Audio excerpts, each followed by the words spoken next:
Alright, I've got everything washed and cleaned. The motor looks good.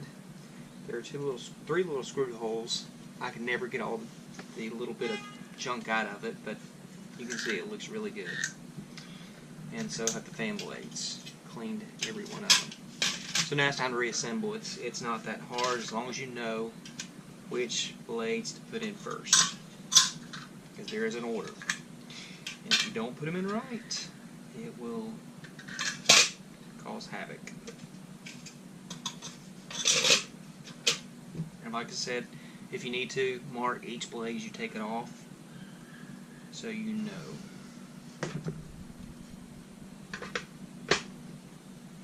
Put your 3 screws.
Looks good. The nut back on that we took off.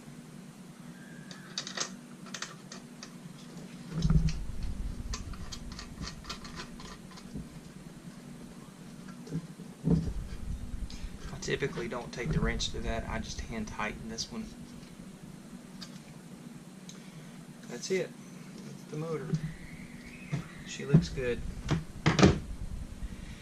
Now, bring your housing back up.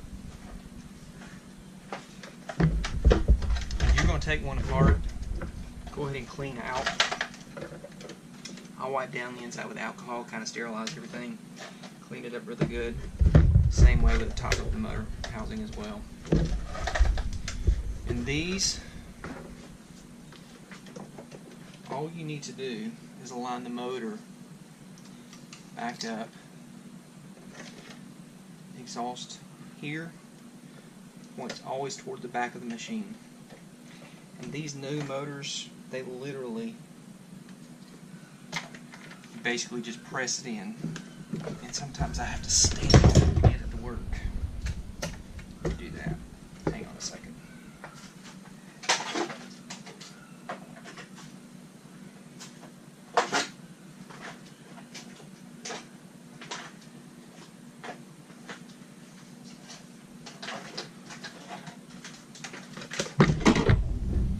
If it's in securely, this rubber gasket locks it into place, and that is the only thing that holds that motor in there now.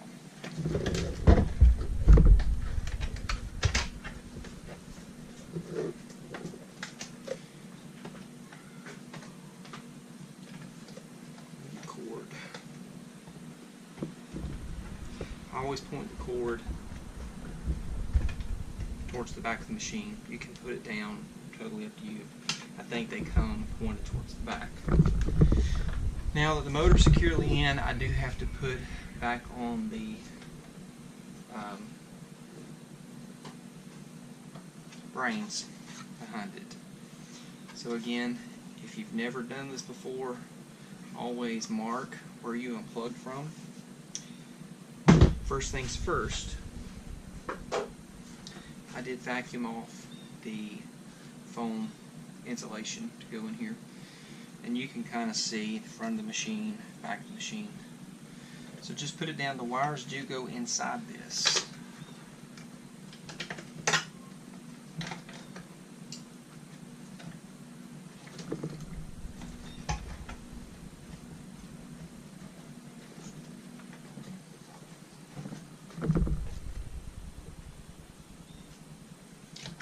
And just pull them back.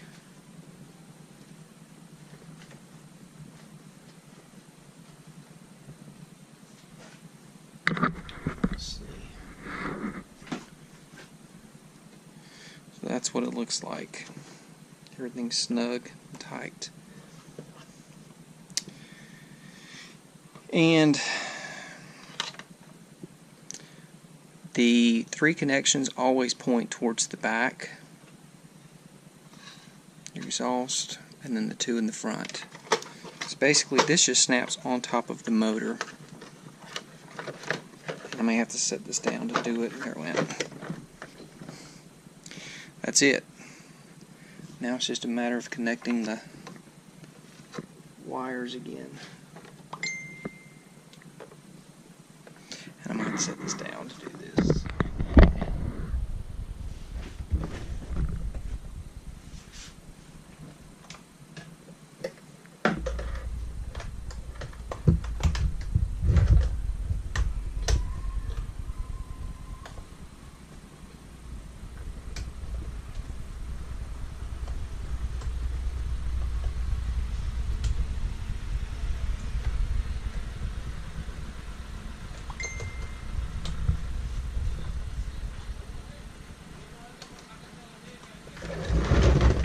So you guys can see.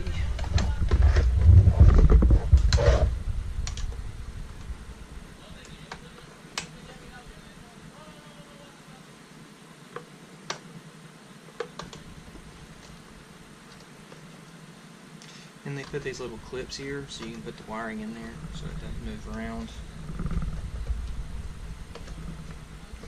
Same way on the back.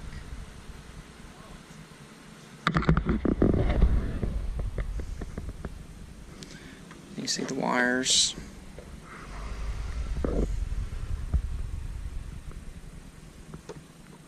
When I put this lid on, everything's going to be smushed down again, so make sure there's no wires that are going to get pinched or crimped. That's a no-no.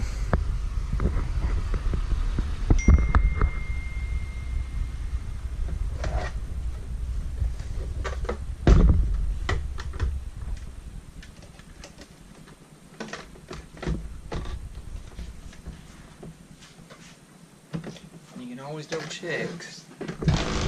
It's easier to check than just to smash it down.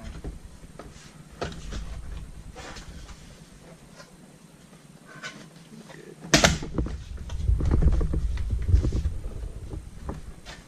That's it. It's back together. And I will say this, because I learned this from experience. You get in a hurry, put it back together, and you forget to put the separator back on, you'll have a mess. It'll shoot water out the exhaust. So please remember to, and I've cleaned all of this off.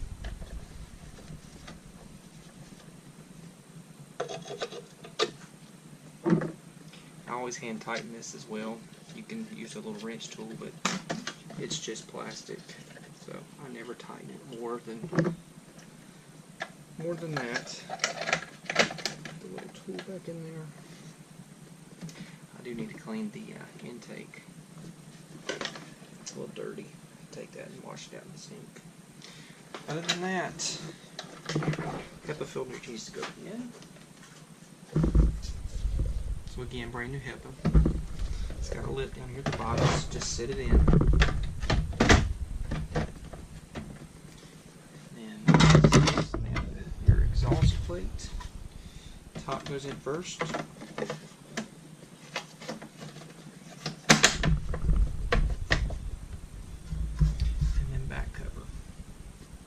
Two little lips at the top, and the unit's back together. I'll take a toothbrush and clean this up, get some of that out, and then again I'll wipe the entire thing down with alcohol, and then just pop your decals back in and your plastic covers, and you're good to go. Put it on its water basin. She's set. I hope this helps some of you do maintenance. Biggest thing is the HEPA, and other than that, just clean that separator. That's the biggest issue with the Rainbows. Keep them clean.